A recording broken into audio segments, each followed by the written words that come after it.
المنصوري طيار مقاتلات محترف وقاتل أيضا للعدو المحترف ومصاب عمليات حربية وجرح حرب أكتوبر. وأنا الآن في استراحة المحارب ابن النيل والهرم، مصري حتى النخاع، جمال عبد الناصر جدي، وأنور السادات أبي، وحسني مبارك معلمي، ودرة مصر هي أمي. ومختوم بخاتم النسر على قلبي وعلى صدري أعلى أوسمة وناشين القوات المسلحة في مصر.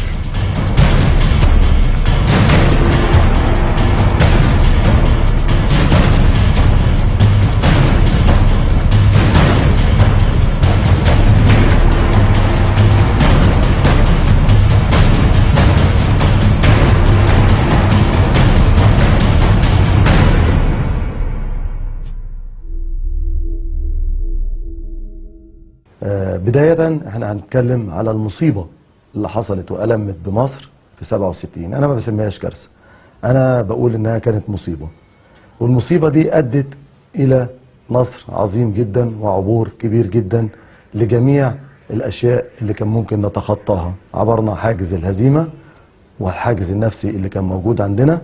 هم كانوا عصابات صهيونية وإحنا كنا 5 دول عربية ب5 جيوش. العصابات الصهيونية غلبت الدول العربية مجتمعة لسبب واحد بس، هم كانوا 1 واحنا كنا 5. لو احنا كنا 1 ما كناش اتغلبنا. ب200 طيارة جات لهم ميراج من فرنسا، وحولوا بيها من جبهة إلى أخرى وهزمونا في 6 أيام، ووصلوا لغاية قناة السويس واحتلوا الجولان. احنا تمكنا بفضل الله في سنوات الاستنزاف، 500 يوم استنزاف، ان احنا نستكمل بناء قواتنا المسلحة، وان احنا نستجمع شجاعتنا وقوتنا وكل عزيمتنا وولائنا وانتمائنا، وقدرنا ان احنا نغلب منتخب العالم اليهود جايين من انجلترا وامريكا والمانيا وبولندا وتشيكوسلوفاكيا. احنا غلبناهم عبر 100,000 جندي و1000 دبابة و220 طيارة و2000 مدفع في 6 ساعات. جينا لهم في عز الظهر على بركة الله.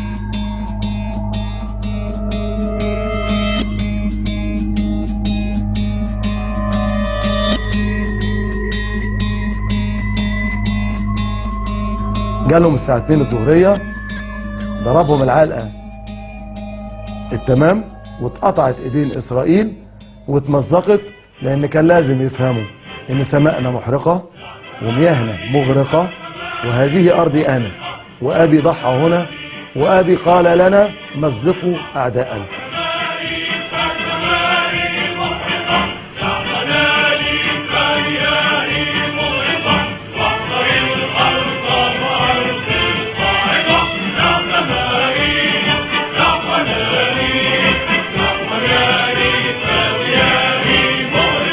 لما نرجع لحرب 67 حصل فيها عدة أشياء.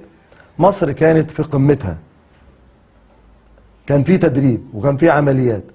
لم يحدث أبدا أن الجيش المصري أو الطيران المصري أخذ فرصته، وحصلت عدة أخطاء احنا كنا نتيجة لها مش سبب فيها. لكن ما ننساش أبدا أنه الطيارات بتتضرب الساعة 9 الصبحية، طيارين نطوا وخدوا الطيارات وطلعوا وضربوا طيارات ونزلوا، المطار مضروب ومليان قنابل ومات واستشهد.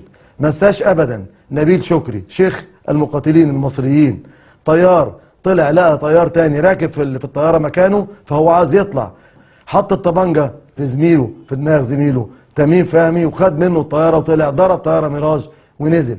اللي حصل في 67 بعد شهر بالظبط بدات الروح تدب، والجثه الهامده اللي قال عليها موسى ديان قال لك قدام الجيش المصري 50 إلى 70 سنة علشان يعرف يتحرك. أول ضربة جت في 14 و15 يوليو، الفريق الطيار اللي أعاد للقوات الجوية مجدها جمع شمل قواته، والأسد اللي كان بيلعق جراحه جوه العرين طلع في ضربة جوية أفقدت العدو اتزانه بمقاتلاتنا القاذفة على ضفاف القناة، وفهمتهم من العملية انهم مش جايين في نزهة زي ما كانوا متخيلين. توالت الشبكات والمعارك والضرب 500 يوم. يوم 24 أكتوبر ده يوم خالد ويوم له ذكرى كبيرة عندي. في هذا اليوم اتجوزت، وفي هذا اليوم حصلت أول معركة جوية واتضربت فيها إسرائيل علقة جامدة جدا وتهزقوا واتمسح بيهم الأرض. 4 طيارات ميراج اتضربوا في كمين من اللواء 102 اللي قائده شيخ المقاتلين اللواء طليبة، ومعاه رضا العراقي، ومعاه مدحت زكي، ومعاه علي ماسخ، ومعاه فوزي سلامة، ورجالة مصر اللي لو في منهم 50 واحد كان إسرائيل مشيت، وكان إسرائيل عرفت كويس قوي إن المصريين لحمهم مر وما يتاكلوش أبدا، وإذا كانوا اعتقدوا إن هم كالونا في 67 فإحنا وقفنا لهم في زورهم. جمال عبد الناصر استدعى السوفييت بأطقم صواريخ وبطيارين في محاولة لتثبيت اليهود عقبال ما يكتمل البناء ويكتمل حائط الصد من الصواريخ المصرية اللي هي تدافع عن مصر. كان يريد أن تظل الجبهة المصرية مكشوفة لكي يستطيع بتفوقه الجوي أن يحدد مجال حركتها. إن العدو يقوم بغارات كل يوم من 20 إلى 150 غارة. إن العدو في بعض الأيام يلقي 1000 طن من القنابل، ما يساوي 1,000,000 جنيه استرليني ثمنا لما يلقى على الجبهة من المتفجرات، وكان اعترافه أخيرا. وبدأت طائرات الفانتوم الأمريكية تتساقط على أراضينا،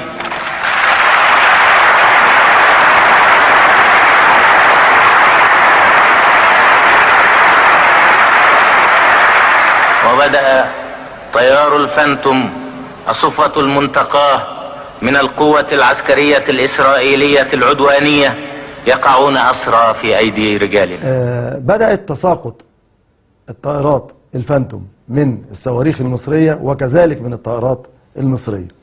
أذكر هنا الشهيد الطيار أحمد عاطف. الرئيس حسني مبارك كان قائد القوات الجوية وأطلق عليه اسم كان معروف بيه جدا، لأن حسني مبارك كان يعرفنا كلنا بالاسم وبالواحد لقلة عددنا. كنا 100 طيار ووصلنا ل 400 طيار بعون الله في 9 دفع ب 400 طيار عملهم في وقت قياسي. عمل ايه يا احمد عاطف؟ احمد عاطف اسمه FFK، يعني فيرست فانتوم كيلر، يعني اول قاتل للطائرة الفانتوم، في اسقاط اول طائرة فانتوم على الجبهة المصرية سنة 70 لما امريكا ادت لهم اخر ما في الترسانة العسكرية الامريكية من تكنولوجيا اسمها الشبح. واحنا عندنا قتلة الاشباح الفانتوم كيلرز اللي انا هقول عليهم دلوقتي او هنوع على جزء منهم، لان انا بقول على سبيل الذكر وليس على سبيل الحصر.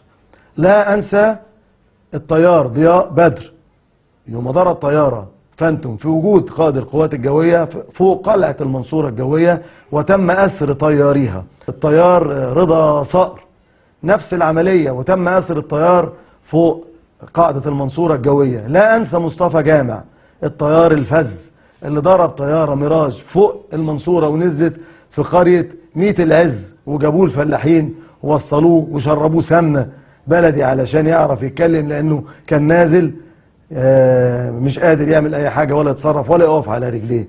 وغيرهم ما ننساش الطيار أحمد شفيق وزير الطيران المدني الآن. النجاح مش وليد الصدفة.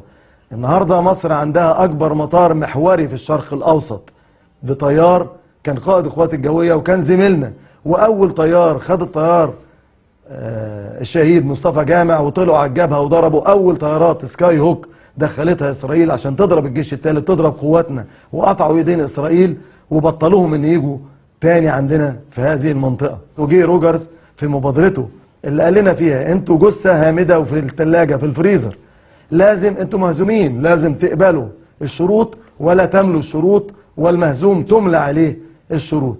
اتفقت القوتين الأعظم علينا السوفييت والأمريكان على ان الموضوع قضية الشرق الأوسط تجمد لصالح الدولتين الأعظم.